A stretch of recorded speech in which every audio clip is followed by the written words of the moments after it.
Hi అండి, నమస్తే. ఈరోజు అమ్మవారికి ఎంతో ఇష్టమైన పరమాన్నం అయితే ఎలా రెడీ చేయాలో కుక్కర్లో చూపిస్తానండి. దీని గురించి ఒక చిన్న టీ గ్లాస్ అయితే బియ్యం తీసి కడుక్కొని పెట్టుకోవాలి.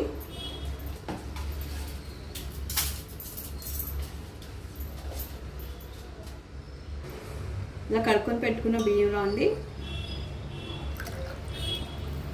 3 గ్లాసులు పాలైతే పోసుకోవాలి.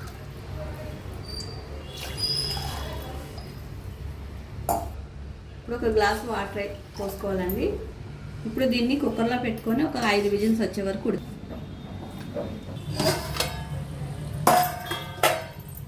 చూడండి. గిన్నె కుక్కర్లో తీసుకుందాం.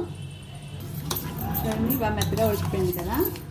నేను రేషన్ బియ్యం అయితే తీసుకున్నానండి. చూడండి, ఇప్పుడు 1/2 కప్పు బెల్లం అయితే వేసుకోవాలి. చూడండి, బెల్లం కరిగిపోయింది కదా. ఇప్పుడు బాగా కలుపుకొని,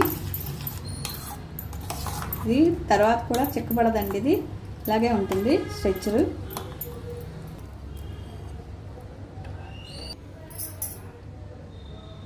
అమ్మవారికి ఎంతో ప్రీతికరమైన పరమాన్నం అయితే సింపుల్గా కుక్కర్లో రెడీ అయ్యిందండి. ఇలా కూడా మీరు ఒకసారి ట్రై చేయండి. నచ్చితే కనుక ఒక లైక్ ఇవ్వండి. చాలా బాగుంటుంది ఫ్రెండ్స్. ఇది తర్వాత కూడా గట్టి పడకుండా ఉంటుంది.